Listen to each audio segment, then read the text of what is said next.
Boa noite a todos. Que a paz do Mestre Jesus, este Consolador por excelência, possa estar sempre presente no coração de cada um de nós. Como a nossa companheira Lorena aqui já colocou, falar do perdão é de fato algo de muita sensibilidade. Até mesmo porque os dias atuais já nos impulsiona a isso. Se nós recorrermos ao Evangelho de Mateus, também ao Evangelho de Marcos, também está lá no Evangelho de Lucas, lá no seu capítulo 24, nós vamos encontrar uma fala de Jesus se referindo ao sermão profético. Tema esse que nós já falamos aqui em outras oportunidades. Nesse sermão profético, Jesus prediz o final dos tempos. São 4 partes este sermão profético.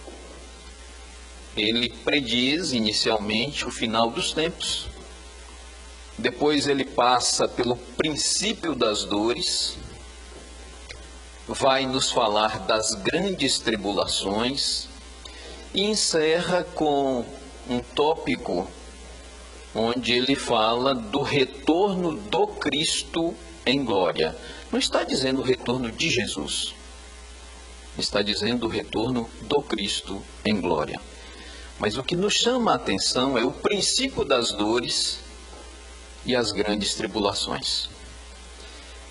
O que evidencia que nós estamos vivenciando exatamente estes momentos. Momentos estes que nos trazem enormes desafios. Eu diria que grandes dificuldades na convivência, nas relações, no que hoje nós temos às mãos, um pequeno aparelho como este, onde as redes sociais, elas são alimentadas por nossos ímpetos,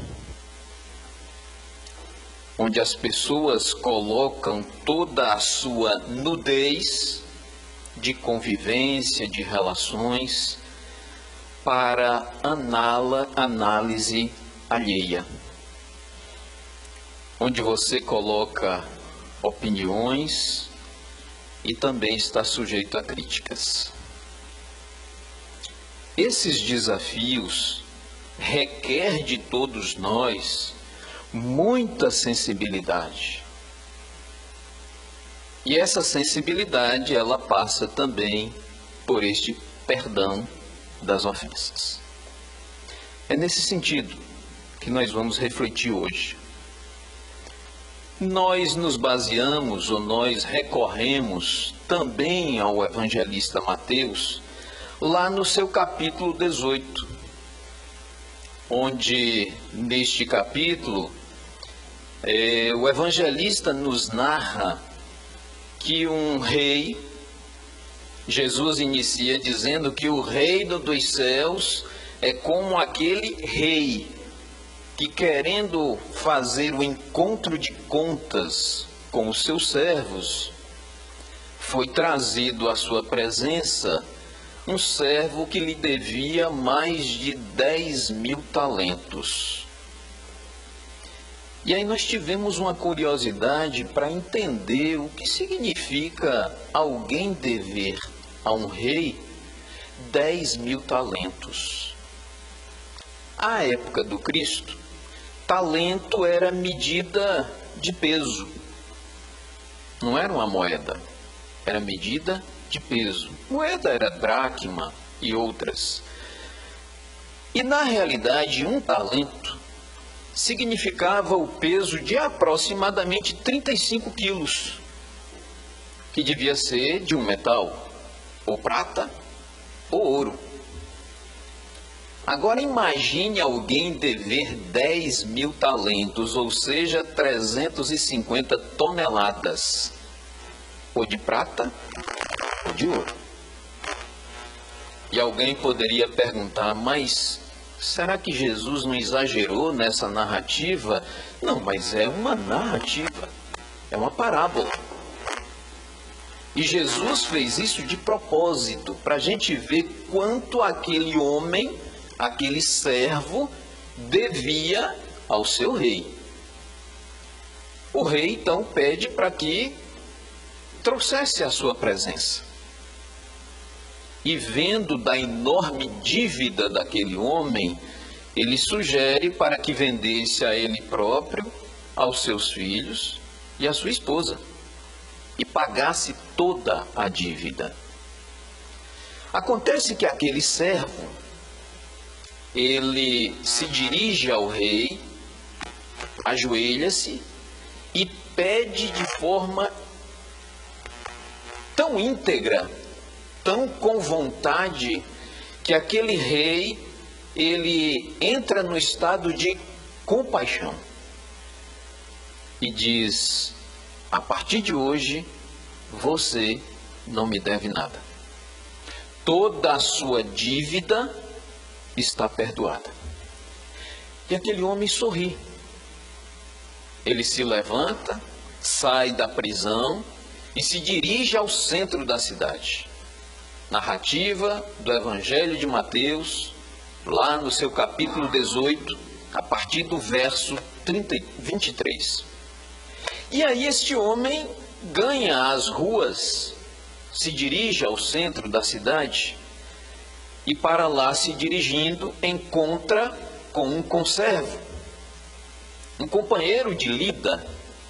E aquele companheiro lhe devia, segundo narrativas do evangelista Mateus, 100 denários. 100 denários era uma quantia bem irrisória. E aquele homem, vendo o seu companheiro de trabalho, vai às golas da sua veste e cobra: pague-me o que me deves. E aquele homem, ele se ajoelha e diz: não tenho como pagar, dê-me um prazo. E aquele homem que acabara de sair da prisão, disse: não, tu me deves e tens que me pagar.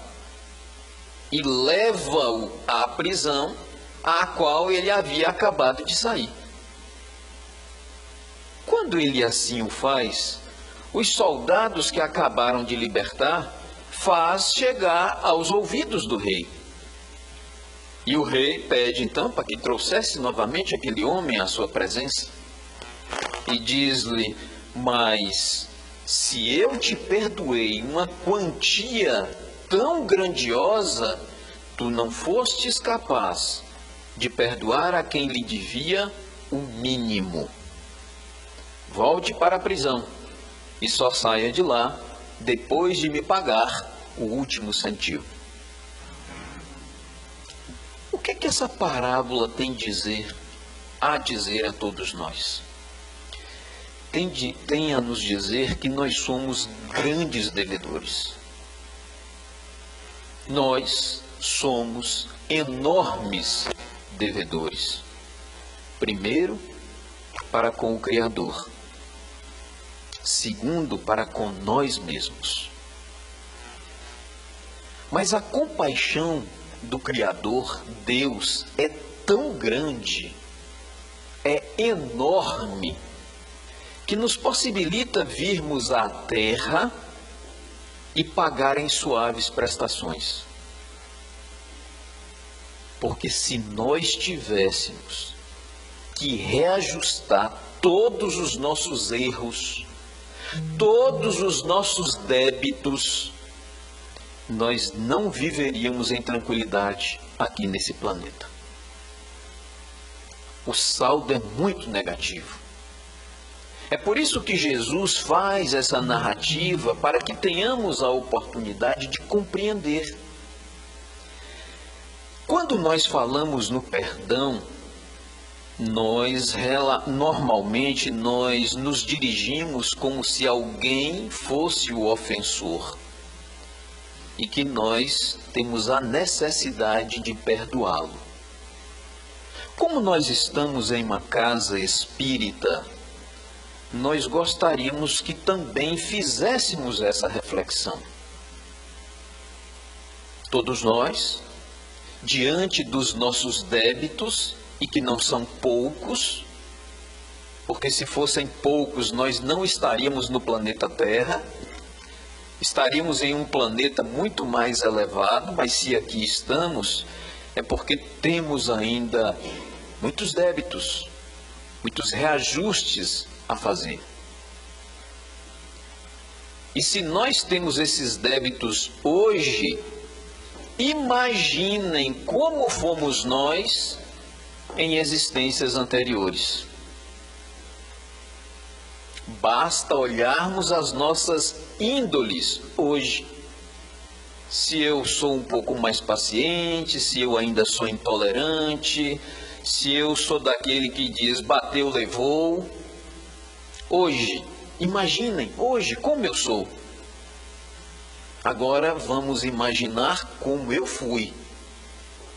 E quando eu imagino como eu já fui, com certeza eu gerei desafetos. E esses desafetos, ainda por suas imperfeições, ainda se encontram no mundo espiritual. Porque não se libertaram ainda do ódio, do rancor, do sentimento da vingança e não reencarnaram. Porque ninguém entra na fila reencarnatória com este compromisso. Vou pegá-lo. Vou lá para acertar as contas com ele. Não é assim? Nós só entramos na fila reencarnatória quando nos comprometemos a fazermos o bem. Eu posso até errar. Posso até falir. Mas no mundo espiritual eu me comprometo a ser melhor. Então, nós temos que lembrar que todos aqui, sem exceção, temos desafetos na espiritualidade. Vai a primeira sugestão. Quando formos fazer as nossas preces, ou que seja hoje à noite, que seja amanhã pela manhã, lembremo-nos de pedir perdão a esses nossos desafetos na espiritualidade. E alguém pode dizer, mas eu não sei nem quantos são, nem quem é e nem o que eu fiz. Não importa. Façamos a seguinte reflexão, hipoteticamente. Meus irmãos, olha, eu já devo ter feito muitas coisas. Me perdoe. Estou indo à casa espírita hoje à noite, venha comigo. Sei que já errei demais, mas estou procurando acertar. Venha comigo, mas me perdoe. É um gesto. E como isso funciona? Quantos de nós já exercitamos isso? Talvez poucos de nós. Poucos de nós.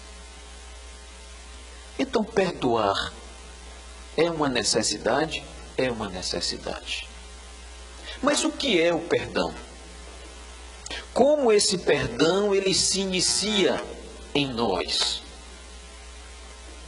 O perdão, a bem da verdade, ele se inicia, o gatilho disparador é a vontade. Ninguém perdoa porque o outro está pedindo. Eu posso até incentivá-lo. Eu posso até esclarecê-lo. Olha, é importante, é necessário, mas só perdoa quem for munido de uma vontade. Sem a vontade, não tem o gatilho disparador. E mais do que isso, nós precisamos distinguir uma coisa da outra. Normalmente nós confundimos o perdão com a absolvição. A absolvição, a bem da verdade, está relacionado com o fato, está relacionado com a situação, está relacionado com a ocasião. É por isso que aqueles que lidam com a questão de justiça absolve alguém pelo ato. Mas quando nós estamos falando de perdão, não está ligado ao ato. O perdão em si está ligado ao ofensor, à pessoa, à individualidade, o ser espiritual. Então nós precisamos ter isso em mente. Não é simplesmente o que a pessoa fez. Nós estamos relacionando a individualidade, a pessoa, eu olhar no olho. Eu posso até lembrar o que ele fez, que me chateou, que me magoou, mas a minha relação é com a individualidade e não com o fato, não com a situação, não com a ocasião. Visto isso, nós poderíamos aqui fazer um questionamento. Mas perdoar é fácil? Não. Perdoar não é fácil, mas é um exercício. É uma necessidade. Todos nós temos esta capacidade de perdoar. Mas o que dificulta nós darmos o perdão a estes nossos ofensores? Nós buscamos aqui 3 situações. Primeiro, vaidade. Isso dificulta o perdão. Segundo, egoísmo. Terceiro, orgulho. De tantas idas e vindas e leituras, eu acabei buscando a melhor definição no nosso conceito para o que seria vaidade. Vaidade são as nossas qualidades ilusórias. Nós, Kleber, que temos o mesmo nome, achamos que somos os melhores. Eu acho. É aquela qualidade ilusória. Eu acho que sou o melhor, que faço o melhor, que trabalho da melhor forma. E isso dificulta o entendimento. Porque nós temos esta vaidade que nada mais é do que uma qualidade ilusória. Porque a análise de outras pessoas é: quem disse que ele é o melhor? Não, com tantas imperfeições, não é assim. Mas, se nós tivermos esse sentimento ainda enraizado em nós, isso dificulta o perdão. Egoísmo. Quantos de nós aqui ainda permeamos nos liames do egoísmo? Será que nós já superamos esta imperfeição na sua totalidade? Eu acho que não. Muitos de nós já superamos aquele egoísmo extremo. Mas quem é aqui pai e quem é mãe vai compreender. Quando nós estamos com os nossos filhos, a questão da proteção, a questão do, não seria o privilégio, mas de estar ali em primeiro lugar, onde você quer acomodar logo o seu filho, onde alguém vai servir algo, você, opa, deixa eu pegar logo aqui para o meu e guarda. São sentimentos, são situações pequenas, mas demonstra ainda em nós vestígios do egoísmo. Se não para conosco mesmo, pelo menos para com os nossos. Nós temos ainda este hábito. Obviamente nós estamos trabalhando, nós já melhoramos e muito, mas isso dificulta o perdão. E o terceiro, que é o mais grave, o orgulho. Esse aí, segundo Jesus, é a raiz de todas as chagas. de todas as nossas dificuldades e imperfeições. Vai a segunda sugestão. Leiamos a questão 919 de O Livro dos Espíritos, onde Santo Agostinho dá-nos a conhecer aquilo que resume quem somos nós, o conhece-te a ti mesmo. A partir do momento em que nós conhecermos-nos e de uma forma melhor, teremos um pouco mais de facilidade na questão do perdão. E diante disso, Jesus lá no Evangelho de Mateus, também no capítulo 18, lá no comecinho, ele diz a Pedro: Pedro, reconcilia-te com o teu desafeto enquanto estás a caminho com ele. Quem de nós aqui tem desafetos hoje? Desafetos mais diretos, porque desafetos indiretos, basta entrar no carro. Parou no trânsito, abriu o sinal, alguém vem atrás e já dá uma buzinada. Você olha e vai para dar aquela buzinada espírita, aí você para. Pam, pam. Ok, desculpa. Porque no dia a dia nós temos esses conflitos. Esses desafios estão a todo momento. Imagine alguém que postou hoje no Facebook da vida, no Instagram, no WhatsApp, no grupo da família, e alguém entendeu de forma contrária. E você precisa reposicionar o pensamento, as palavras, o texto, o outro já se chateou e aí vem. Quanto exercício nós precisamos. E Jesus diz a Pedro: Pedro, reconcilia-te com o teu desafeto, enquanto estás a caminho com ele.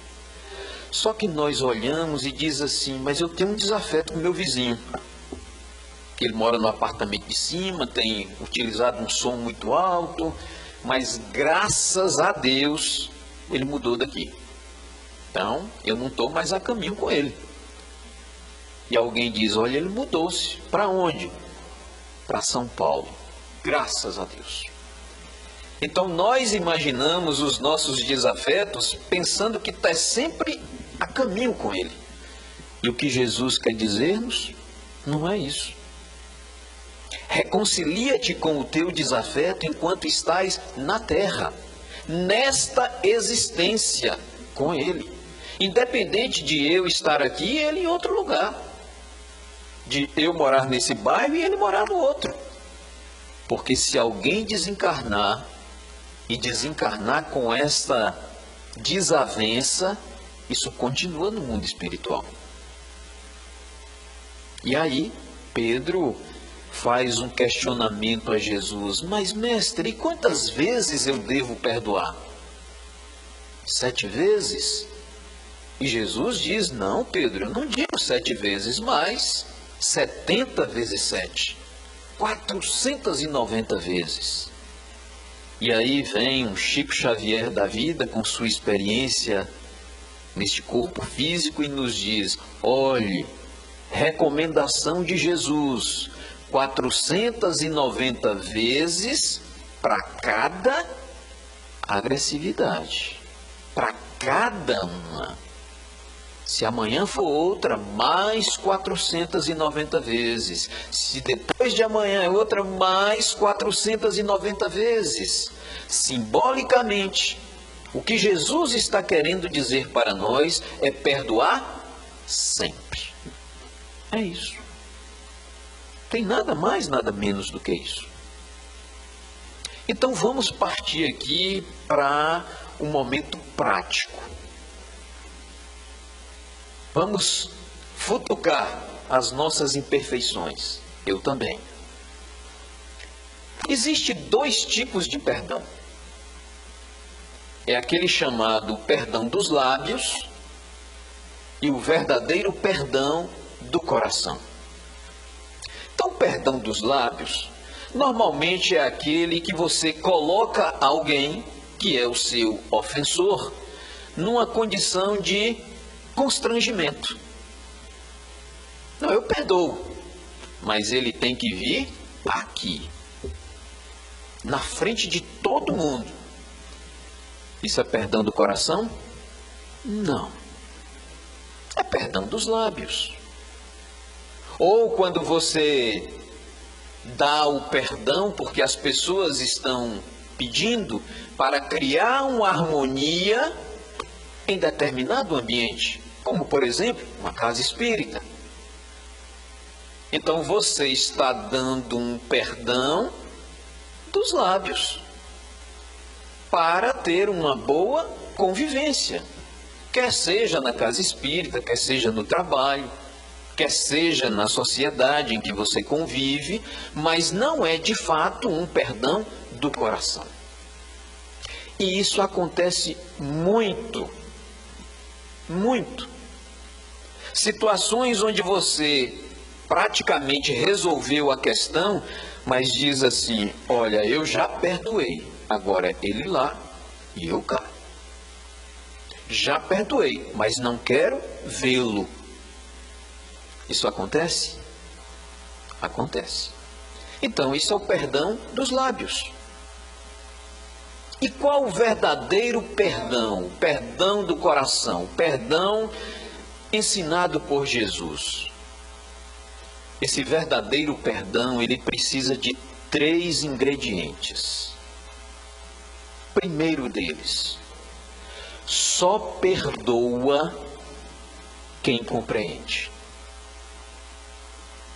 E isso é magistral. Diante de desafios, diante de desafetos, diante de individualidades que dirigem a nós palavras, vamos dizer, caluniosas, impropérios, que levanta a voz, que agride talvez fisicamente, passe pelo véu da compreensão. É o que recomenda Jesus para nós espíritas, ou pelo menos que nos rotulamos espíritas. Só perdoa quem compreende. E qual o nível dessa compreensão? Por que fulano falou aquilo de mim? Não é verdade? Isso é uma ofensa grave, mas por que ele fez isso? Olha o nível de compreensão. Será que ele perdeu o emprego? E eu peguei exatamente num dia onde ele estava mal? Por que ele fez isso? E alguém diz, ele está passando por muita dificuldade do ponto de vista financeiro. Ou mais ainda, alguém pode dizer, olha, ele age desta forma porque está desesperado. Recebeu um diagnóstico de uma doença grave. E você começa a compreender. Ah, mas se aquela pessoa não perdeu o emprego, não tem diagnóstico de uma doença grave, como compreendê-lo? Compreendam que ali está um espírito, ainda imperfeito, que não tenha talvez o seu nível de condição, de entendimento, de evolução espiritual, mas é um espírito, com todas as imperfeições. Compreenda-o, porque o que ele disse não é verdade. Vai atingi-lo diante da sociedade, aquilo que ele falou? Vai, mas e a minha consciência? Não, a minha consciência não, porque eu não fiz isso, eu não sou isso. Quando você compreende o outro, o perdão torna-se mais fácil. Segundo item, só perdoa quem esquece. Mas precisamos fazer uma diferença. Nós somos seres ou individualidades que temos a razão, que temos o pensamento, que analisamos, que temos memória. Então, quem tem tudo isso vai poder lembrar, mas vai esquecer. Porque há uma diferença. No Evangelho, falando sobre o perdão, nos diz isso. Só perdoa quem esquece.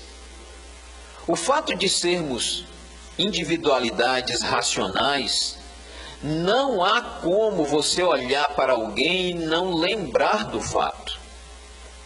Porque todos nós temos memória. Mas a lembrança do fato não dói.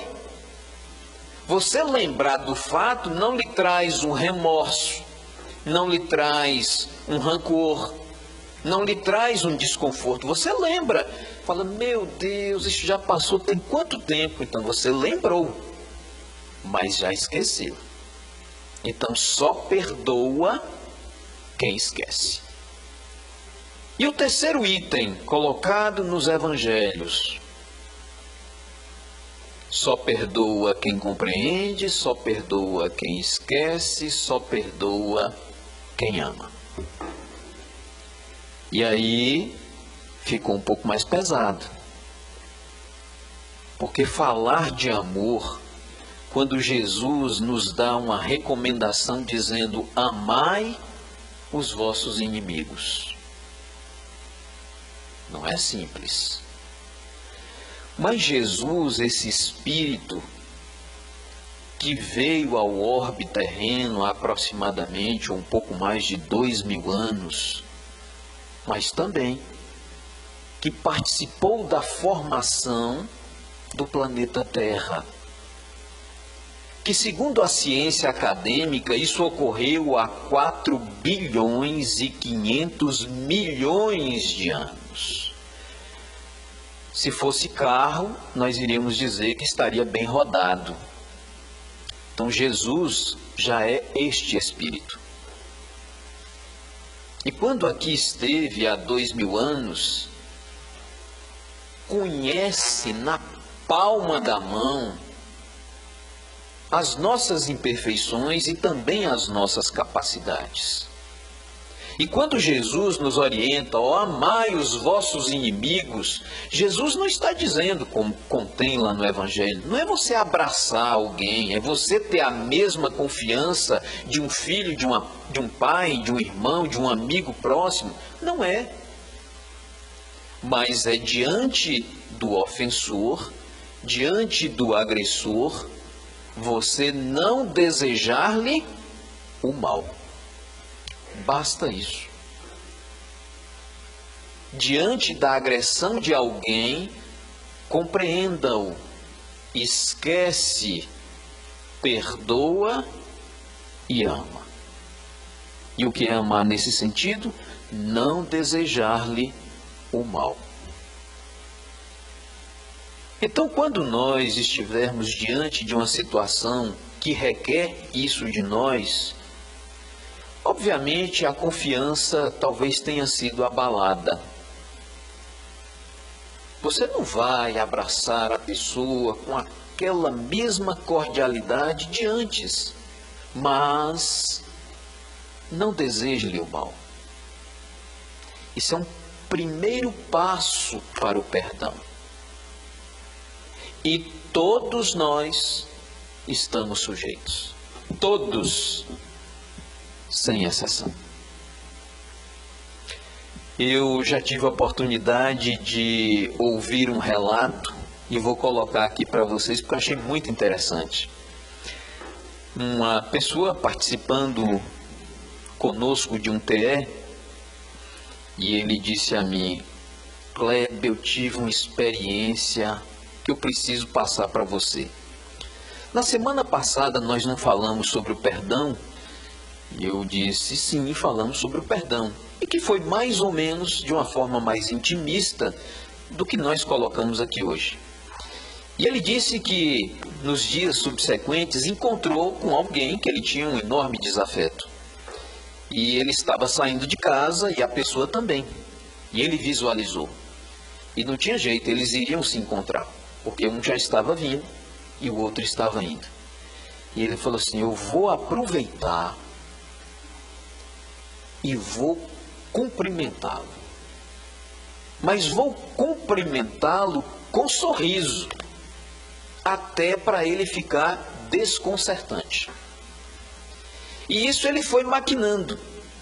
Foi maquinando, a pessoa se aproximando, ele ensaiando, e aí ele começou a conversar consigo próprio, dialogando com o pensamento. E disse, cumprimentá-lo e sorrir, talvez não. Mas eu vou abrir um gesto de sorriso e vou fazer um leve maneio de cabeça. E foi se aproximando. E quando se aproximou mais, ele pensou, nossa, e se ele reagir de forma contrária? Talvez eu faça só o maneio de cabeça. E quando se cruzaram, ele não olhou. Se envergonhou. Isso acontece conosco? Acontece. Mas deveria? Não, não deveria. Então, se hoje tem alguém que tenha esse desafeto, exercite, mas de forma melhor. Porque o benefício não é para o palestrante, não é para a casa espírita, é para a individualidade. Ah, mas e se eu não encontrar? Faça uma prece. Está ao alcance de todos nós. Faça uma prece pelo desafeto. Ah, mas ele não é merecedor. Ou quem de nós para julgar se ele é merecedor ou não? Faça uma prece por ele. E quem sabe amanhã é ele que levanta depois de uma prece e vale cumprimentar. Já caminhando para o encerramento, eu gostaria de fazer duas análises ainda. Quando nós temos dificuldade em perdoar, isso traz algumas consequências para nós? Traz. Então, a falta do perdão traz a primeira consequência, que eu diria que é física. Traz. Eu já ouvi uma certa frase que diz assim, olha, a falta do perdão é a mesma coisa de você tomar veneno para o outro morrer. E não vai acontecer. Se você tomar o veneno, quem vai morrer é você, o outro não. Então a dificuldade do perdão, ela traz uma consequência para nós. E traz inclusive de forma corpórea, material. Porque quem tem dificuldade de perdoar, vendo alguém, tem aquele sentimento, aquela angústia, isso transporta para o corpo físico. Transporta. E nós vamos ver essas reações de forma orgânica. É perceptível, é visível. Onde você tem as dores no estômago, você sente uma dor no coração, é real. Então a primeira consequência, ela é física. A segunda consequência, pela falta do perdão, ela já sai do material e vai para o emocional. É aquele sentimento que dói, mas não é físico, é emocional. Você fica remoendo, relembrando, repensando e aquilo dói. Já saiu da consequência física e passou para a consequência emocional. E há um terceiro nível que é mais grave ainda. São as consequências espirituais.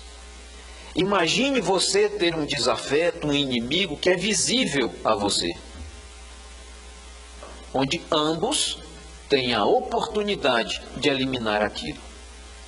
Agora imagine quando esse desafeto é invisível. Aí é muito mais difícil. Então são as consequências da falta do perdão. Mas e a importância do perdão? E para quem perdoa, qual é o galardão, qual é o ganho, qual é o merecimento? Primeiro, quem perdoa convive melhor. Isso nós vamos encontrar nas nossas relações de trabalho, na casa espírita, no relacionamento familiar. Quem perdoa, compreende melhor, convive melhor. De vez em quando nós encontramos aquelas figurinhas, aquela senhora que é a merendeira da escola, que todo mundo adora. Porque ela sorri, ela não se incomoda com a fala dos outros, ela não tem a necessidade de perdoar, porque não se sente ofendida. E ela convive bem com todas as pessoas. Então a grande importância de perdoar é conviver melhor com as pessoas. Perdoar também traz uma outra compreensão, uma outra dimensão de entendimento. Quem consegue perdoar já está exercitando para compreender o amor de Deus. E eu normalmente faço aqui alguns comparativos para que a gente entenda esse processo. Imagine, João de Deus, qual a sua relação com pessoas hoje em Vitória da Conquista? 50, 100, 200, 300 pessoas? Não sei, talvez isso. Qual o nosso nível de relação com pessoas no dia a dia? No trabalho, na casa espírita, na nossa atividade profissional? Com quantas pessoas nós nos relacionamos? Várias. E dentre essas pessoas, há aqueles que trazem grandes desafios nestas relações? Tem. Quantos? Não sei, talvez 10. Opa, eu só tenho um, que ótimo. Não, mas eu tenho uns 15. Aí vamos subindo de nível. E uma figura pública tem quantas relações de pessoas? Um deputado. Imaginem um presidente da República. Quantas relações ele não tem? E quantas relações conflituosas ele tem que trabalhar? Agora vamos pensar grande. E Deus, que cuida só de encarnados 7 bilhões e 500 milhões de espíritos encarnados. Tem para a gente entender a noção da compreensão de Deus? E que se fosse para cobrar efetivamente os nossos débitos, nossa, ninguém aqui abriria um sorriso. Mas o melhor do perdão é que está nos dando a oportunidade desse crescimento espiritual. Muitos vêm à Terra só com este compromisso: se reatar com espíritos de débitos do passado. Quando conseguimos isso, o nosso ganho do ponto de vista espiritual é enorme. Ah, mas tem isso? Tem. Quantas relações conflituosas nós temos com os nossos filhos? Pais que têm 2, 3, 4 filhos. 3 maravilhosos. Um é aquele que não puxou o pai. Dizem, ó, puxou a mãe. E a mãe diz, não, esse aí puxou o pai. Quantas relações conflituosas? Quantos filhos tiram a vida de pais? Quantos pais tiram a vida de filhos? Porque vieram juntos para dirimir esses desafios do passado. Quanto maior o desafio na nossa relação entre família, entre trabalho, com filhos, com cônjuges, mais nós precisamos dedicar amor para superarmos esses desafios. Então, eu ouvi dizer que o perdão existe. Fiquei curioso para ver. Como não o vi, desisti e a minha vida melhorou. Mas novamente me disseram: venha ver, o perdão existe, ele está tão perto de você. Mas eu não acreditei. Na cama fiquei, no hospital parei e eu adoeci. Num sonho, alguém levou-me no alto de uma montanha. Mostrou-me a natureza, as flores e o mar. E disse-me: olhe para dentro de si, pois é aí que o perdão está. Então, tomado de uma imensa alegria que até então não conhecia, eu o senti. O perdão sempre esteve aqui. Simplesmente eu é que não o vi. Muita paz.